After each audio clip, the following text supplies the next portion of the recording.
34-ի աշխատանքային գործիքներն են։ Մալյարի չոտք, մեկ էլ մալյարի մարկեր։ Այս մնացած էլ իրանց պետք չէ։ Օրենք, մորենք։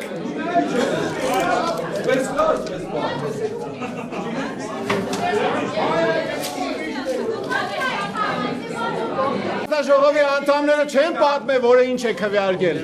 Հանձնաժողովի անդամները չեն ուզում ասել, որը ինչ է քվեարկել։ Ուրեմն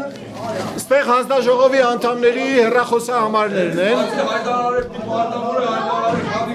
Բոլոր քաղաքացիներին կոչ եմ անում զանգել այս համարներով, հարցնել, թե որն ինչ է քվեարկել։ Ու սրտի խոսքը ասել, էլի կարող եք չոթք նվիրել հանձնաժողովի անդամներին, իրանց էլ քրիչ մրիչ պետք չէ։ Այնտեղ 3-4 հատ դրել եմ, մարտա մի հատ եմ բերել եմ։ Դաժե մի հատ Մուգուչյանի համար եմ այնտեղ ղրգել, որ տանին։ Փոքր, հələ իրանք սկսնակ են, որ տարան Մուգուչյան մեծ չոթք ունենան, հա։ Լավ, ժողովուրդ։ Ես երկու խոսք ասեմ, որտեվ ակնհայտ էր, թե ինչ պետք է տեղի ունենա այստեղ։ Հենց այդ ձևով Երևանից հանձնարարությունը ստացել էին, պլանը կատարեցին, հանձնաժողովի մի քանի անդամներ ձեռները թշերի տակ դրած սպես երեցին, սպես ուղղակի նկարած կա։ Ու ակնհայտորեն հանձնաժողովի նախագահը չհրապարակեց քվեարկության արդյունքները։ Ինքը պետք է հայտարարեր, այսքան կողմ, այսքան թեմ, այսքան ձեռնպահ։ Հանձնաժողովի անդամներն էլ հրաժարվեցին որևէ բացատրություն տալ կամ կարծիք հայտնել։ Բոլոր լրագրողներին կոչ եմ անում հարցնել այդ մարդկանց, որը ինչ է քվեարկել։ Հա, մի փախան, քաղաքից ուր պետք է փախնեն։ Քաղաքից ուր պետք է։ Լավ։ Փաստորեն գործի է տրվում 3 քաղաքական ուժերի հայտարարության մեջ նշված գործողությունների ծրագիրը, որտեղ հստակ նշված էր, որ եթե այս հանձնաժողովը որոշի առաջնորդվել Մուգուչյանի անօրինական հրահանգներով, ուրեմն դատական ճանապարհով են գնալու քաղաքական ուժերը, բոյկոտելու են ավականուն նիստերը, քանի դատական ճանապարհը չի սպառվել, եւ դատական ճանապարհի սպառումից հետո կլինի լրացուցիչ հայտարարություն, այսինքն ուժի մեջ մտավ 3 օր առաջ արված հայտարարության գործողությունների պլանը։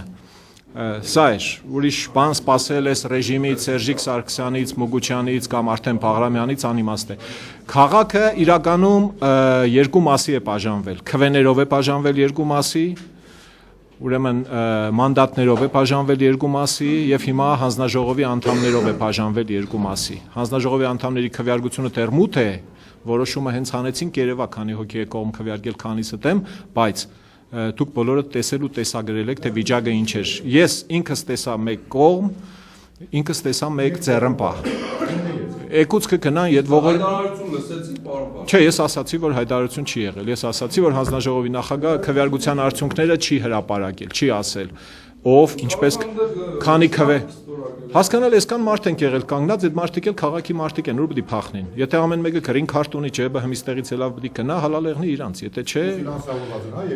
մեծ ճգնաժամի մեջ ենք մենք հայտնվել։ Քաղաքը բաժանվել է երկու մասի, եւ ընտրողներով է բաժանվել եւ իշխանությամբ եւ հանձնաժողովով։ Մեղքը Հայաստանի պետական իշխանության վիզն է։ Սերժիկ Սարգսյանի եւ իր մաֆիայի պատճառով առաջացել է այսպիսի իրադրություն։ Գրեթե նույն իրադրություն մի քիչ այլ բանով Վանաձորում է առաջացել։ Մի քիչ հակառակ պատկերն է, հա,